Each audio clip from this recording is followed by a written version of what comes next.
before he raised a gentle son in the house where the Dark Lord himself had feasted.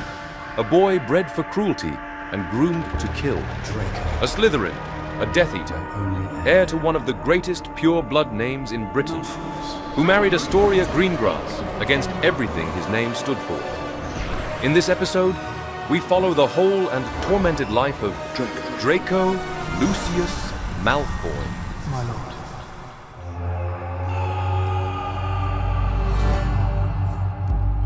Greetings, my dear wizards, witches, muggles, and squibs. Today we speak of legacy, of ancient bloodlines, inherited pride, and the terrible burden of living beneath the weight of one's family name. This ancient horn dates back centuries to the age of the Norman conquest, when the French wizard Armand Malfoy crossed the sea alongside William the Conqueror and set foot upon British soil. Honestly, the fact that Ronald Weasley attempted a slug-vomiting charm against a Malfoy suddenly feels almost culturally appropriate. Eat slugs! And indeed, it is precisely this young wizard whom today's episode concerns, Draco Lucius Malfoy, or Malfoy. Do excuse my perfect French. A boy raised with privilege and pure blood ideology, taught from childhood to despise Muggleborns and worship the legacy of dark wizards. And yet, beneath the arrogance, the cruelty, and the sneering mask, there was also fear. Fear of disappointing the terrible expectations placed upon him, which admittedly is slightly less glamorous than that perfectly gelled hair might suggest. Today, we shall follow Draco's journey from the halls of Hogwarts to the shadows of the Second Wizarding War itself, and beyond his marriage to Astoria Greengrass and his role as a father to his son, Scorpius. So, are you ready to enter the world of House Malfoy?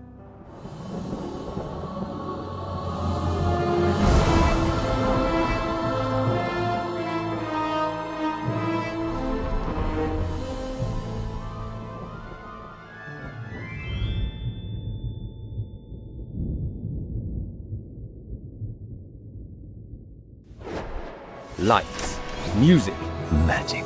If you enjoy our journeys through the wizarding world and wish to support this project, there is something very simple you can do. Leave a like and subscribe to the Spellbook Chronicles. For you, it costs nothing. For us, it truly makes all the difference. Dumbledore never had to worry about the algorithm. Thank you from the bottom of our wizarding hearts.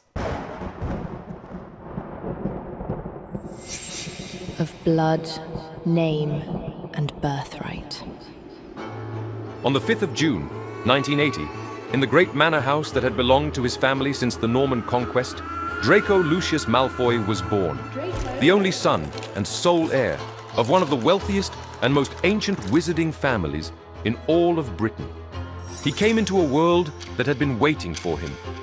The Malfoys were counted among the Sacred 28, that roll of the last families held to be of pure and untainted blood. For 1,000 years, they had kept their place near the summit of wizarding society, rich, feared, and serenely certain of their own superiority. Into that certainty, Draco was born, and from his first breath, it was pressed upon him as his birthright. His father was Lucius Malfoy, a man of pale elegance and colder conviction, who wore his blood purity like the fine robes he never dirtied. Lucius had followed Lord Voldemort in the First War, and when that war collapsed, he walked free the way Malfoys always walked free, with a plausible story, a generous donation to the right causes, and the claim that he had been bewitched, against his will, into the Dark Lord's service. He bought his way back into respectable society and took a seat on the board of governors of Hogwarts itself. Power to Lucius was never a thing seized in the open. It was a thing owned quietly and spent behind a smile.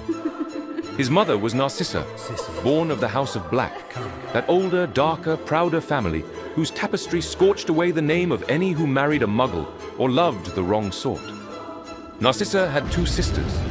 One was Bellatrix Lestrange, who would become the Dark Lord's most fanatical servant. The other was Andromeda, burned from the family tree for marrying a Muggle-born man named Ted Tonks, and with him raising a daughter, Nymphadora, whose story we have told elsewhere. Between the zealot and the exile stood Narcissa, the one who, in the end, cared neither for cause nor for honor, but for one thing alone, with a fierceness that would outlast the war itself: her son. Malfoy Manor was the whole of the boy's world, and it was a world built to serve him. Albino peacocks strutted the grounds.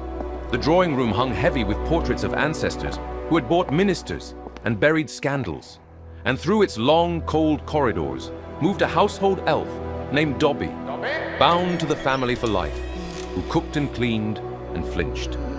Draco learned early what such a creature was for.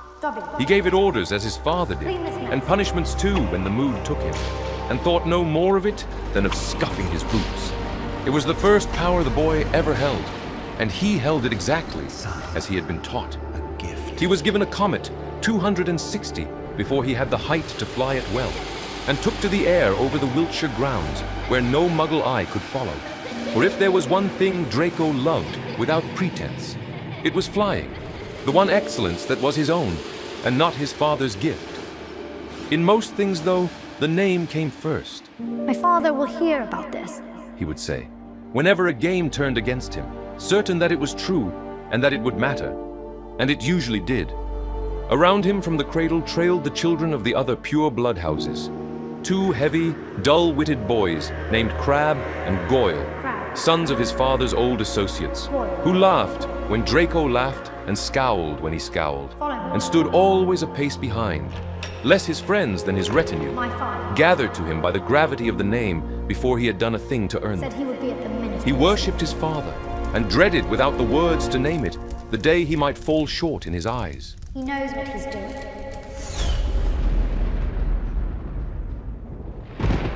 Of robes, Hogwarts, and rivalry. Oh, my valiant adventurers, I bring you news that shines brighter than any Loomis. 3 enchanted tiers: Curious Wanderer, Enchanted Explorer, and Master Adventurer. The room of requirement? Nothing but a broom cupboard in comparison. With us, you'll gain early access to every episode, a secret Discord server to keep you ahead of everyone else, and that's not all. Priority replies to your comments, a direct channel to help you choose new content together, and even exclusive wallpapers taken from each episode. And it doesn't stop there. For the bravest among you, extra videos with my director's notes and reflections on the episodes already released. Because, let's be honest, you can never get enough of your dashing wizard adventure, Quentin Pettigrew. Click join below for all the details. Joining the Spellbook family is a small gesture that supports our journey and allows us to bring content truly worthy of our audience. So thank you sincerely from the bottom of our hearts for being here. And you muggles listening in, I beg you tell me, what on Merlin's beard is a Discord server supposed to be? Hogwarts. When at last the letter came, and Draco Malfoy was to leave for Hogwarts, he did not go with a child's nervous wonder. He went as a prince goes, to claim a throne. Of course. He knew already which house would take him. Slytherin, as every Malfoy before him. And he had been told all his life what school would be. A place where boys like him ruled, and boys of the wrong sort learned their place. He could not wait to begin. It was in Diagon Alley, in the weeks before term, that Draco crossed paths with Harry Potter for the very first time, though he had not the faintest idea who the boy was. They stood side by side in Madame Malkin's shop, 2 11-year-olds up on stools, while their school robes were pinned. Draco talked, as Draco always talked, of Quidditch, of the racing broom he meant to smuggle into school, of the enormous oaf he'd seen loitering outside. Hagrid, the sort, he said, who really ought not to be allowed near decent people. The thin, black-haired boy beside him said little, and Draco thought little of him. Some nobody, badly dressed, without a word of clever conversation. He finished his fitting and left without once wondering at the name. He would learn it soon enough and never forget it. They met again on the Hogwarts Express, and this time the whole train was whispering it. Harry Potter was aboard, and Draco went looking for him.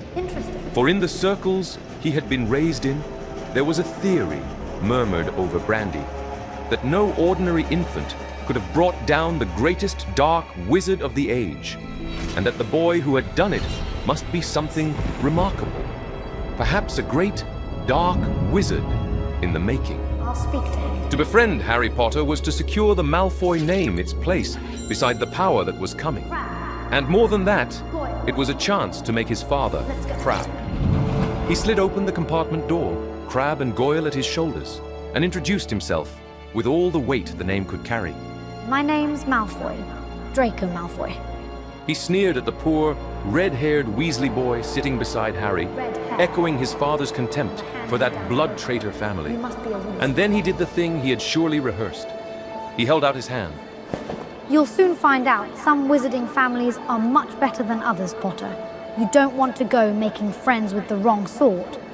I can help you there. He held out his hand to shake Harry's, but Harry didn't take it. I think I can tell who the wrong sort are for myself. Thanks. He said coolly. Draco Malfoy didn't go red, but a pink tinge appeared in his pale cheeks. I'd be careful if I were you, Potter. He said slowly. Unless you're a bit politer, you'll go the same way as your parents. They didn't know what was good for them either. You hang around with riffraff like the Weasleys and that Hagrid, and it'll rub off on you.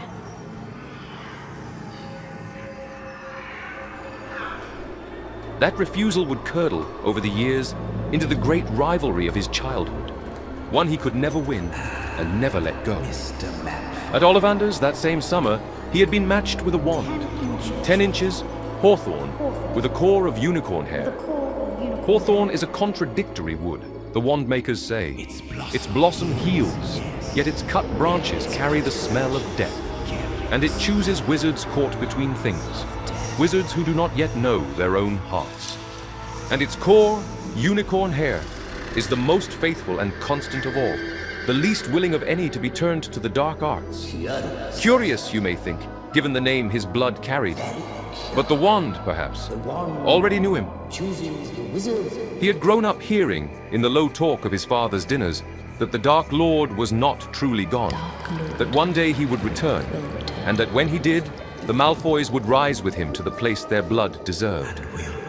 Draco longed for that day the way a child longs for a birthday, unable to imagine its cost. Yes, Father. And yet, beneath the longing, there was something else. Something he could not have named, and would not have admitted to a living soul. A cold thread of fear. For the thing he wanted most in all the world was also, somehow, the thing that frightened him most. He did not yet understand why.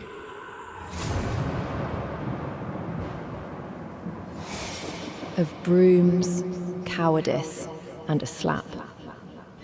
Quentin, that bloody owl's trashed half the studio.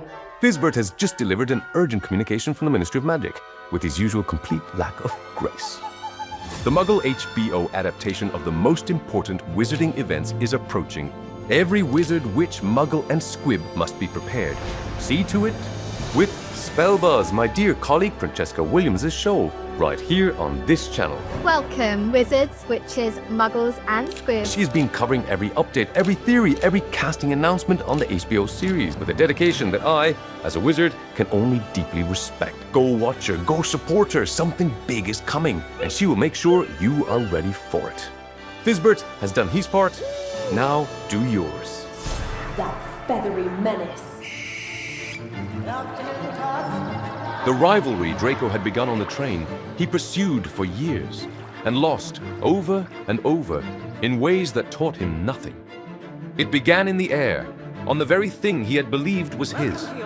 In their first flying lesson, a clumsy, round-faced boy named Neville Longbottom lost control of his broom and tumbled to the ground, carried off to the hospital wing to the sound of Draco's laughter. For Neville was, to Draco, the most contemptible thing of all. A pure blood of the sacred 28, one of their own, and yet a hopeless, timid Gryffindor bungler who shamed the very blood he carried. Draco snatched up the little glass remembrall the boy had dropped and rose into the air with it, and Potter rose after him. A boy raised by muggles, who had never in his life sat upon a broom, flying as though born to it, sweeping down in a plunging dive to catch the trinket inches from the grass, before the whole watching class. It should have been Draco's moment. Flying was the one gift that was his own, and not his father's. And here was the Potter boy, outflying him at the first attempt, and winning a place on the Gryffindor team as his reward. It was a small humiliation. Draco would collect a great many of them. He challenged his rival to a wizard's duel at midnight, then never came, having tipped off the caretaker to catch him out of bed instead. A trap dressed as a contest. Bravado with nothing behind it. And it failed even as sabotage. For Harry, creeping through the darkened castle to a duel that was never going to happen, stumbled instead upon a monstrous, three-headed dog guarding a locked door, and so pulled the first thread of the mystery that would lead him, that very year, to the Philosopher's Stone and to the ruin of Lord Voldemort's plans. The stone. Draco had set in motion the very hunt that would defeat the master he longed to serve. Potter. He never knew it. It was, in its way, the most useful thing he ever did. Professor McGonagall. Nowhere did his true nature show itself more plainly than the night he was made to walk into the Forbidden Forest. Norbert. He had discovered that the Gryffindors were smuggling a dragon out of the castle and had run to Professor McGonagall to inform on them, only to be caught out of bounds himself and given the same punishment. Detention in the black heart of the forest, hunting whatever had been slaughtering its unicorns. He complained that such work was fit for servants, not for a Malfoy. But beneath the sneer was something plainer. He was terrified. And when the search led them to the thing itself, a hooded figure crouched low over a fallen unicorn, its muzzle wet with the creature's silver blood, Draco took one look and screamed and ran. Some part of him knew exactly what he had seen, but another part fought with all its strength to believe otherwise, and so it would. The humiliations went on. In his second year, his father simply bought his way onto the Slytherin team. A full set of the newest brooms, the Nimbus 2001, gifted to every player in exchange for Draco's place, a Seeker. The finest broom money could buy, and his rival beat him still. That same year, when the Chamber of Secrets was open and Muggle-born students were found petrified in the corridors, Draco gloated openly, certain the fabled heir of Slytherin had come to cleanse the school of those unworthy of it. He had no notion of who the heir was. He only knew whose side he was on, never suspecting that the whole terror sprang from an object his own father had planted, nor that when it ended, the family's cowering house elf Dobby would be set free, slipped from the Malfoys forever by the very boy he most despised. Another quiet defeat, in a house that was collecting them. And in his third year came the slap, when that oafish gamekeeper Hagrid, whom Dumbledore had inexplicably raised to the rank of teacher, brought a proud hippogriff to his first lesson. Draco ignored every instruction, insulted the creature to its face, and was gashed across the arm for it. He nursed the wound as though it were mortal, and his father saw the animal sentenced to death. But on the day its execution loomed, Draco was overheard jeering at the gamekeeper's grief, and Hermione Granger, the Muggle-born girl he had spent 3 years calling by a slur, turned on him and struck him full across the face. For all his threats, his boasts, his father's name flung into every quarrel, Draco did what he always did when someone finally stood their ground. He fled without the slightest power to answer back.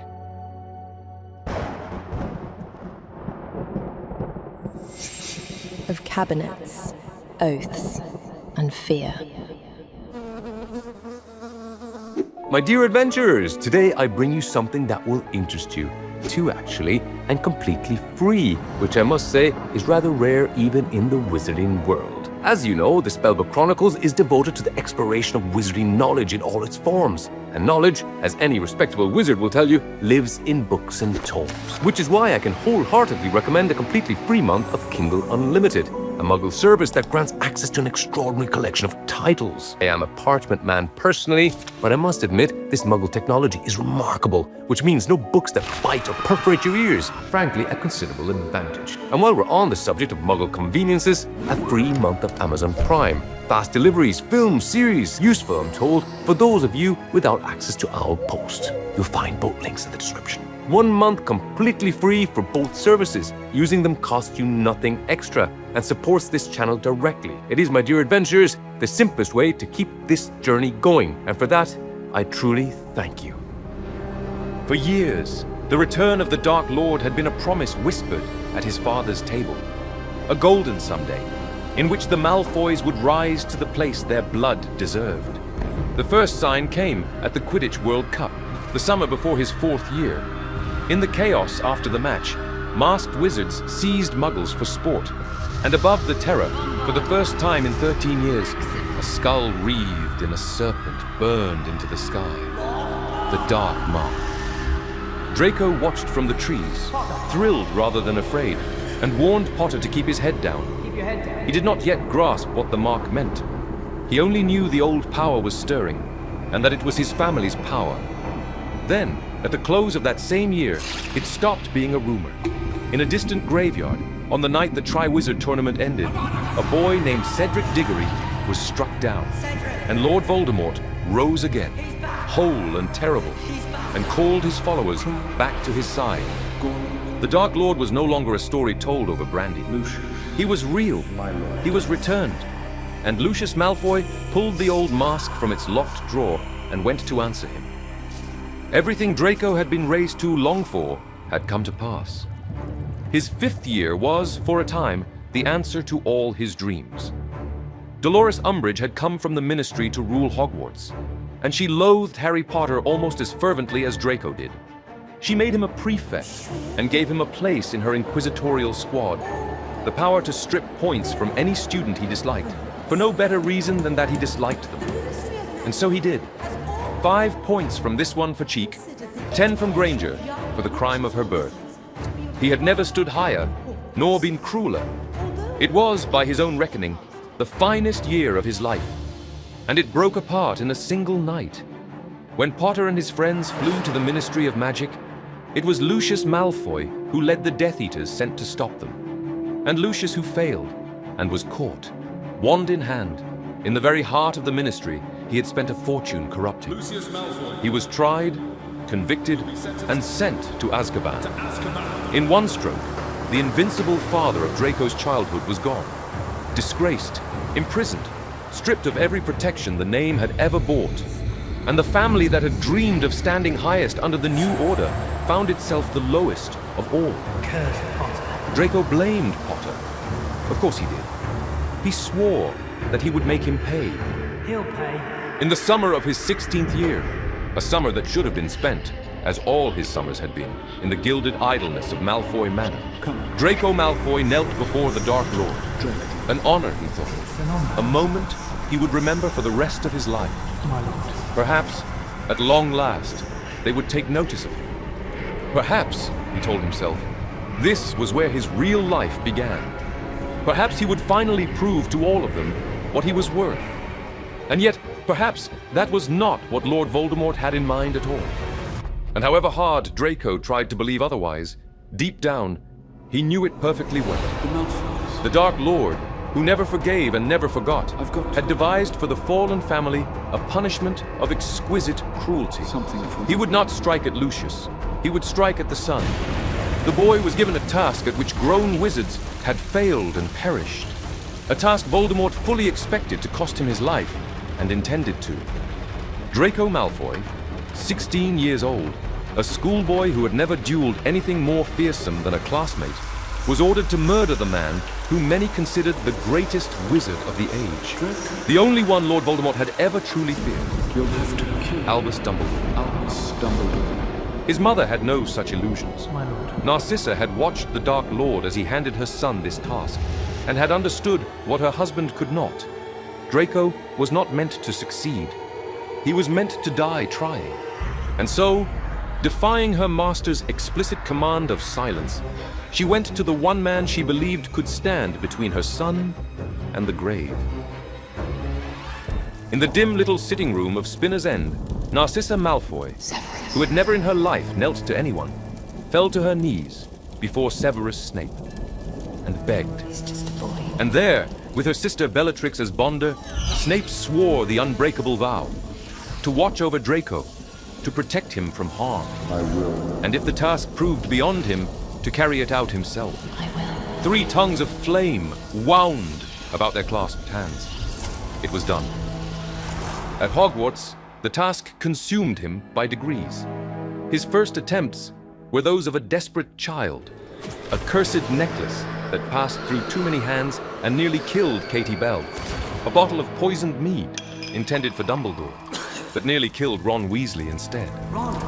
Neither came anywhere near its true target. His real work was slower and far lonelier. Night after night, locked away in the room of requirement, Draco labored over a broken vanishing cabinet, twin to another in Borgin and Burns, knowing that if he could mend it, the Death Eaters would have their door into Hogwarts, past every wall and every enchantment ever raised to keep them out. And week by week, the work told on him. He grew thin and grey-faced, with dark shadows under his eyes. He gave up Quidditch. He stopped tormenting Potter. Leave him. Stopped, almost, speaking at all. Something's wrong with him. The boy who had strutted through 5 years of school now moved along its corridors like a ghost. Until, one afternoon, in a deserted bathroom, with no witness but the ghost of a dead girl, Draco Malfoy gripped the edges of a sink and wept. It was there that Potter found him. Draco spun round, wand already slashing the air, and for a few furious seconds, the two boys hurled curses at one another across the flooded floor. Then his enemy cried out something Draco had never heard before, a word that meant nothing to him. And in the half-second it took to wonder what spell it could possibly be, his own body answered for him. Something opened him from shoulder to hip, as though an invisible blade had been drawn across his chest, and the blood came in dark ribbons, spilling into the water at his feet. He did not so much fall as fold, down into the red and the wet, the strength going out of him all at once. In all that grey year, kindness came to him from only one unlooked-for quarter. A girl 2 years below him, a Greengrass, of the old pure bloodline, though he barely knew her, passed him once in an empty corridor, saw the hunted look on his face, and said something gentle to him. What's that face? A small thing, a few words, offered to a boy everyone else had learned to avoid. He did not answer, and he did not think of it again. He would have died there, on the floor of that bathroom, had Severus Snape not come in time, his palm pressed to the wounds, murmuring the slow counter-song that drew the gashes closed. The curse, it later emerged, was called Sectum Sempra. Potter had found it scrawled in the margin of a second-hand potions book, beneath 2 careless words, for enemies, and had cast it with no idea of what it would do. That it had been invented by the very man now kneeling in Draco's blood to undo it is a story in itself. The story of Severus Snape, which those who do not yet know it would do well to seek out. Pathetic, isn't it? Here, it is enough to say that the Dark Lord had very nearly been robbed, months in advance, of the death he had promised himself. By June, the cabinet was mended. The way into the castle stood open, and the boy who had wept over a bathroom sink now had one thing left to do: climb the highest tower of Hogwarts and kill Albus Dumbledore. Evening, Draco. Of towers, mercy, and the lowered wand. The night came, as such nights do, in confusion and alarm. Below, in the corridors of the castle, Death Eaters fought the Order of the Phoenix. The dark mark hung green and terrible above the highest tower. And there, upon the ramparts, Draco Malfoy at last stood face to face with the man he had been sent to kill, and disarmed Albus Dumbledore. The greatest wizard of the age stood against the battlements, wandless, weakened, waiting. What Draco could not know was that the wizard before him was already dying. The blackened, withered hand he had glimpsed and dismissed was the mark of a curse that had been killing Dumbledore for a year. Since when? And the ordeal that had left him so weak was a poison he had drunk willingly in a distant cave only hours before. A whole year of work had led to this. The necklace, the poisoned mead, the long nights bent over the cabinet. You're not a killer, said the old man quietly. Not a plea, almost a kindness. Draco's hand shook. He began to talk instead, to boast, to tell Dumbledore how he had done it, how he had let the Death Eaters into the castle. The vanishing cabinet. Anything to fill the silence, In the room. so long as it was not the deed. ingenious. And Dumbledore, disarmed and dying, did something crueler than any curse. Let me help you, Draco. He offered to save him, to hide the boy and his mother where the Dark Lord could never reach them. And your mother. And still the wand stayed up. He had wanted this, the glory, the restored name, the Dark Lord's favor at last upon his shoulders. He had every reason to strike, and no one to stop him. And in the one moment his whole life had been bent toward, he found there was something that would not let his hand close upon a murder. Oh, look at that. It is a strange and terrible mercy to learn that you are not the monster you were raised to be. He likes you. Draco. Draco, you are not a killer. How do you know? Said Malfoy at once. He seemed to realize how childish the words had sounded. You don't know what I'm capable of. Said Malfoy more forcefully. You don't know what I've done. Oh, yes, I do. Said Dumbledore mildly. You almost killed Katie Bell and Ronald Weasley. You have been trying with increasing desperation to kill me all year. Forgive me, Draco, but they have been feeble attempts. So feeble, to be honest, that I wonder whether your heart has been really in it.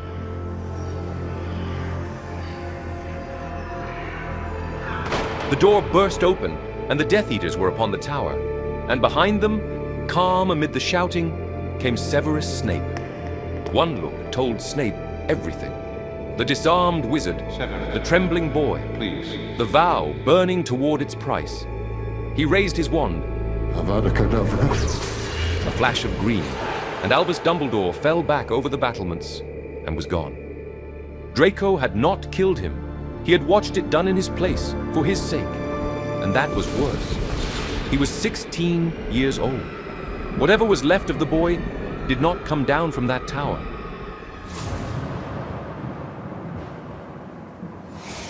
Of fire, survival, and family. That final year, Draco returned to a Hogwarts that was no longer a school, but a fortress of fear. Severus Snape ruled it as headmaster. 2 Death Eaters, the Carrow siblings, taught torture as a subject and used the pupils to practice it. By every right of blood and name, this should have been Draco's kingdom. The pure-blood prince come into his own at last. It was not. He kept to the edges of it, grey and silent. And when the Carrows handed round their punishments, the boy, who had once dreamed of glory, found he had no stomach left for any of it. Something in him had gone out on that tower, and it did not come back. Then the school year broke apart, and the war swallowed everything, and Draco went home to a house that was no longer his. Malfoy Manor had become the Dark Lord's headquarters. Voldemort had taken the house as his own, and the Malfoys with it. My lord. At its long table, Draco watched his Aunt Bellatrix torture prisoners, watched a captured teacher hang in the air above them and die, watched his father flinch each time the Dark Lord spoke. My lord. The glory he had wanted was all around him now, and it was made of fear.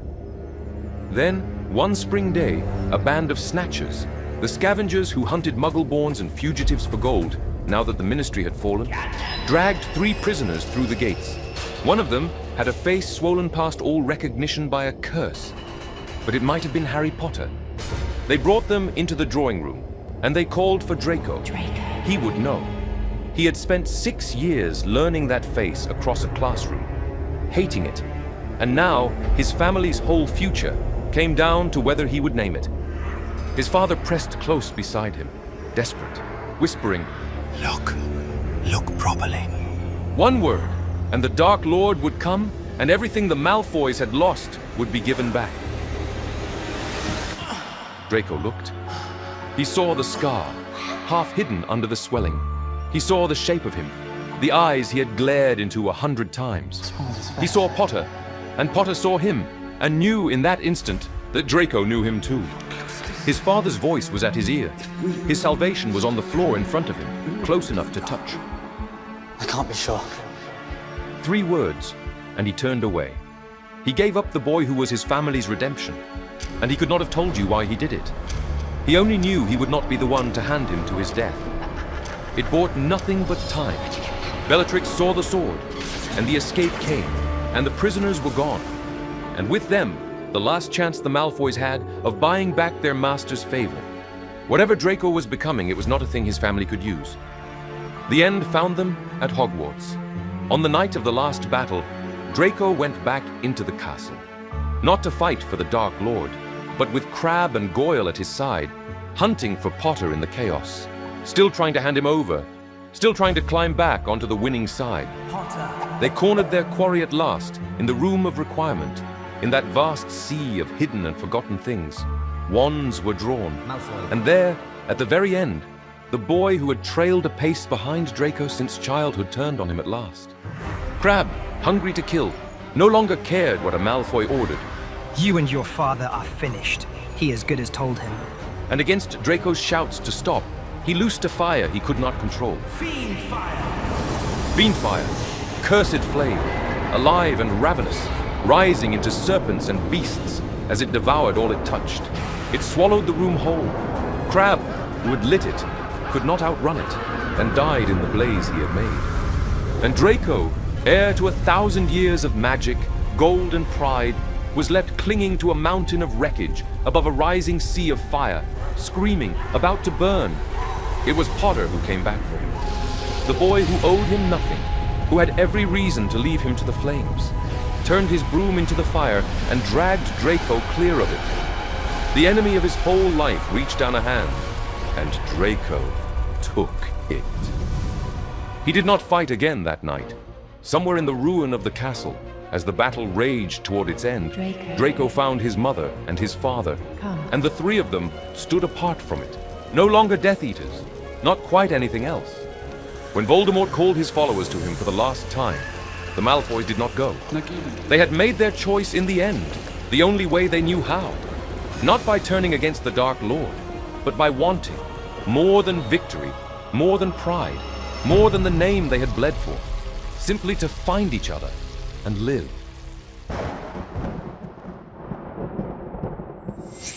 Of silence, love, and a gentler son. The war ended, and the Malfoys survived it, as they had survived everything for 1,000 years.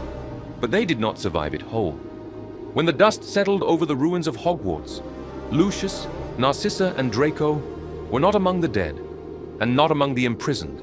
Narcissa had lied to the Dark Lord himself in the last hour, told him Harry Potter was dead when he was not, and that single lie, told to save her son, had helped to seal Voldemort's fall. It was enough to keep the family out of Azkaban. It was not enough to give them back what they had lost. Their name, which for centuries had opened every door in Wizarding Britain, now closed them. They kept their gold, their manor, their freedom, and lived on in a world that had decided, quietly and completely, to look through them. The highest family in Wizarding Britain had become an embarrassment, whispered about and avoided. And Draco, who had been raised to believe the name Malfoy was a kind of magic, learned what it was to carry a name that made people turn away. He never worked a day in his life. He had no need to, and no wish to. The truth was that the one thing Draco had ever dreamed of doing, the boy who loved flying above all else, was to play Quidditch. And that door, like so many others, the war had quietly closed.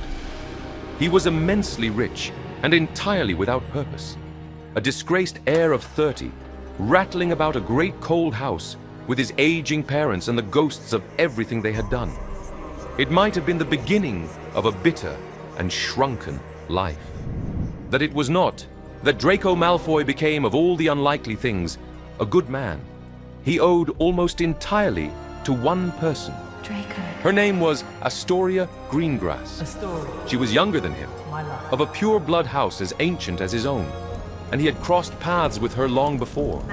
A girl who had once spoken kindly to him in a corridor when he was at his lowest, and whom he had scarcely remembered since.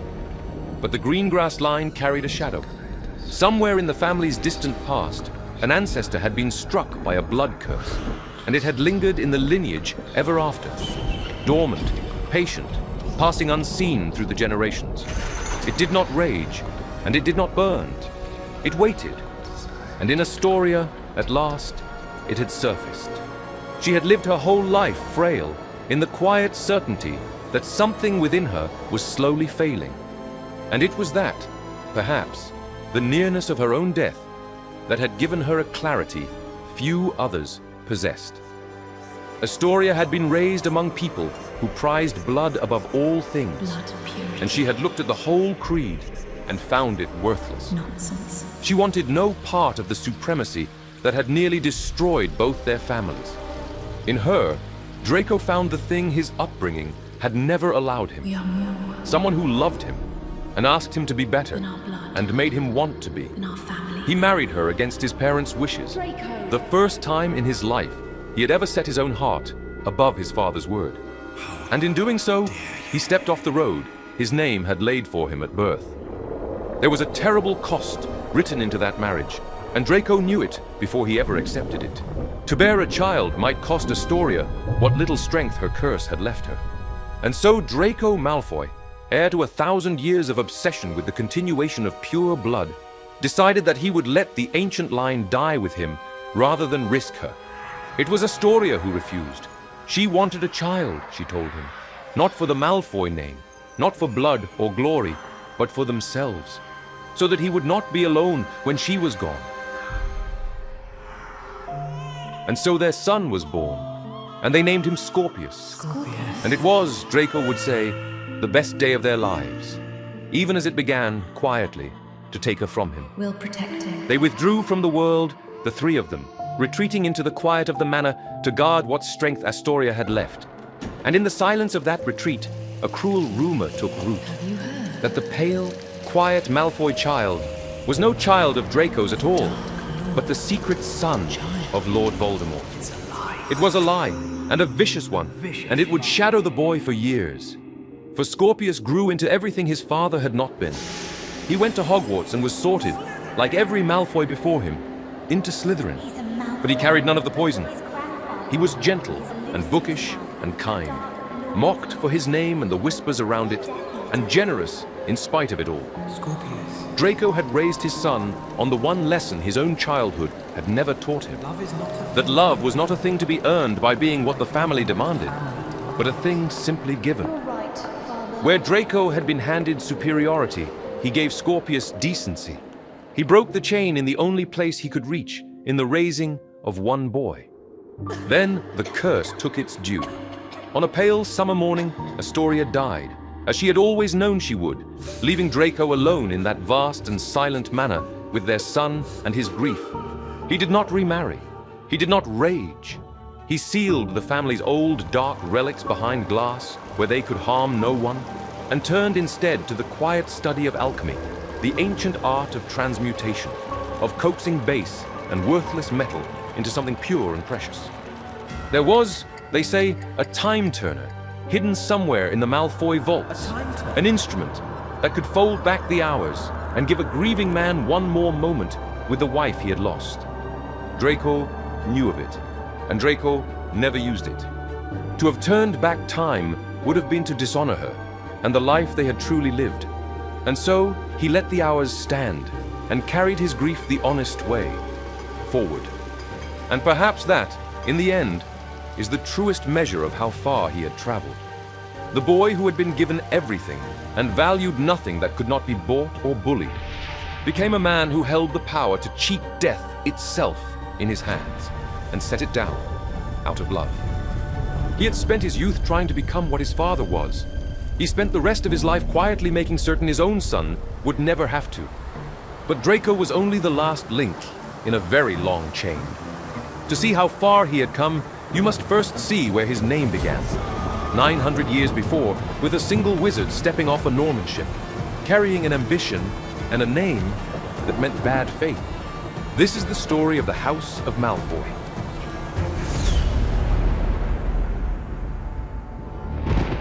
Of Normans, ambition, and wine. At the dawn of the 9th century, the world of men was reshaped by iron, fire, and sails that cut through the mist like blades. From the frozen shores of the north, the Vikings, fierce witches and wizards, warriors and skilled sailors, swept across the kingdoms of Europe, leaving behind them a trail of conquest, terror, and change. Their knowledge of magic was unlike anything considered traditional or canonical at the time. Norse magic drew its greatest power from ancient symbols, used to amplify and alter the very core of spells and curses. The runes. Yet few speak of how these events echoed within the hidden world of magic. In truth, where Muggle kings fell to northern raiders, so too did ancient wizarding strongholds. In time, a new people emerged, the Normans, born from the union of Norse blood and Frankish soil. At the time, one of the most powerful realms in the world. Hardened by centuries of battle and diplomacy, they became a force both revered and feared among Muggles and magical folk alike. And so, by the end of the 10th century, the Normans turned their gaze toward the fertile lands of England, just as their wizards sought to expand their dominion and seize the ancient magical secrets hidden within the British Isles. But what history forgets is that among their ranks, hidden behind banners and blades, traveled a wizard of extraordinary ambition, one who would forever alter not just the fate of England, but of the wizarding world itself. Armand of House Malfoy, a name which, according to Old French, can be translated as bad faith. A skilled and ambitious warrior wizard, as well as a cunning military strategist. Little is known of how Armand first gained the favor of William, Duke of Normandy, later known to history as William the Conqueror. But by the time the English crown rested upon his brow in 1066, Malfoy's place at his side was already assured. Unlike the knights and lords who pledged steel and blood to King William, Armand offered something far more valuable. I bring you power. Magic, and likely magic of the darkest kind. Whispers spoke of services rendered, acts cloaked in sorcery and shadow, unseen by the common eye, yet instrumental in cementing William's grip over the newly conquered realm. Beyond the other pure-blood fools, too fat and too lazy to see past their own noses, Armand Malfoy knew he would claim his rightful place. In these new lands, he, like the entire Norman people, saw wealth and opportunity. In these lands, he envisioned a prosperous future for his dynasty, a dynasty of such prestige and power that it would be forever remembered and feared in the wizarding world. The name Malfoy was never to be forgotten at any cost. In return for these secret deeds, the king rewarded the wizard with a vast and fertile estate in Wiltshire, torn from the hands of the vanquished. There, far from the prying eyes of the Muggle court, Armand Malfoy planted the roots of a legacy that would endure for centuries, one built upon ambition, cunning, and an unwavering belief in the superiority of wizard kind. Over the generations, Slytherin pride firmly established the Malfoy family as synonymous not only with wealth and wizarding prowess, but with an unshakable belief in their own superiority. They rose swiftly, weaving themselves into the very fabric of power, and not merely in the hidden halls of magic. In those centuries, the Malfoys moved with ease through the courts and salons of Muggle nobility, wearing fine silks and false smiles. To the unsuspecting eyes of England's elite, they were patrons, scholars, and landed gentry. But in truth, every handshake, every whispered conversation, every glass raised in toast was another calculated step. The Malfoys knew that real power was not won with spells alone, but through influence, wealth, and the slow, patient strangling of rivals with silken cords. Whispers still linger in the dusty corners of history that the first Lucius Malfoy, ambitious beyond measure, dared to set his sights upon no less a prize than the Virgin Queen herself, Elizabeth I. What is your intent? Though later generations of the family would hotly deny such scandalous claims, wizarding historians have not been so easily convinced. Some allege that Elizabeth's famed refusal to marry was not a choice of virtue or strategy, but the lingering effect of a powerful jinx woven by a slighted Malfoy hand.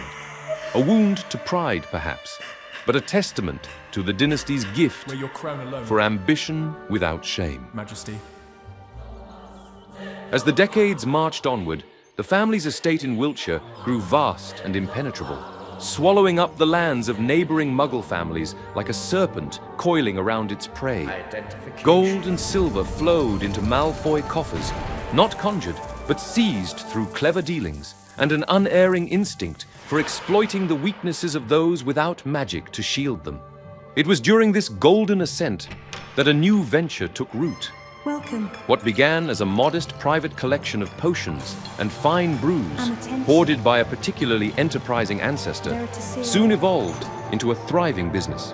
Among their many ventures, the Malfoy Apothecary rose to prominence, dealing in rare elixirs and notably a superior red wine.